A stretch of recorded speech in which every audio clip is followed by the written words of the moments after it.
Immigration levels plans for the year 2022 to 2024. By February, Canada will unveil its immigration levels plan for the years 2022 to 2024. This will be the first announcement of the immigration levels plan since October 2020. By February 14, 2022, it will be revealed. When the Canadian government unveils its immigration level plans 2022 to 2024 in February, it will deliver a substantial updates. The statement will include Canada's immigration goals for this year and the following 2 years, as well as the number of new migrants the country plans to welcome through its different economic, family, and humanitarian programs. It will be the first such pronouncement since Canada surprised the world by announcing in October 2020 that it would aim to accept over 400,000 new migrants each year in the future, an increase of approximately 40,000 from past objectives. The announcement is generally made by November 1st of each year, but since the Canadian government dissolved Parliament in September for the election, it did not happen in 2021. On November 22nd, a new session of Parliament began following the election. Parliament gathered for 19 days before taking a holiday. It will reconvene on January 31st, which means that Immigration Minister Sian Fraser must announce the new levels plan by Monday, February 14, 2022.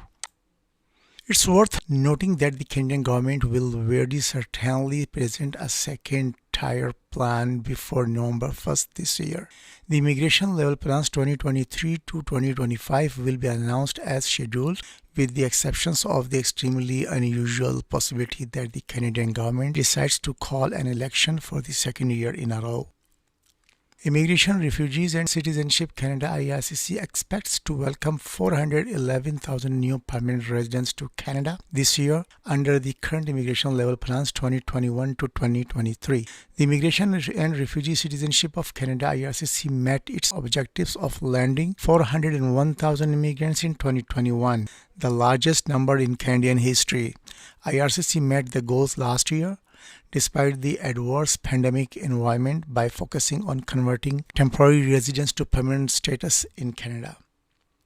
Through express entry, the provincial nominee programs and Quebec's programs, among other pathways, the current strategy expects to welcome 241,500 economic immigrants to Canada this year. This represents 59% of Canada's total immigration objective.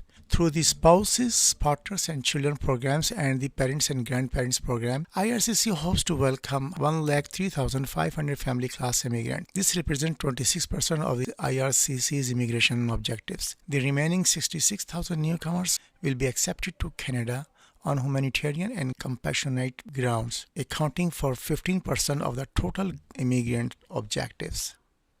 Further, the Immigration Minister has stated that based on stakeholder input, he is willing to raise the objectives even higher. The minister stated that he will listen to community organizations and businesses to determine if they want to accept more immigrants. Some may argue that Canada's immigration goals are already unattainable and that the government should put a stop to any further increase for a variety of reasons. Backlogs must be reduced. Towns across the country face housing affordability concerns, and historically admitting immigrants during economic downturns has harmed newcomers' employment prospects.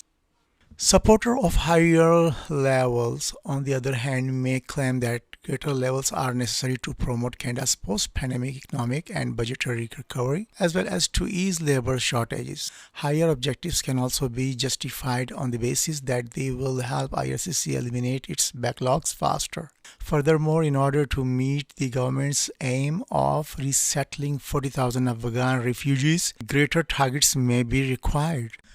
What is clear is that we will not be guessing for long, as the deadline of February 14 is rapidly approaching us. This is Khalil. If you haven't subscribed my channel yet, please do subscribe it, hit the bell icon button. If you found this video informative and helpful, then please give a big thumb to this video, and thanks for watching this channel. Have a wonderful day.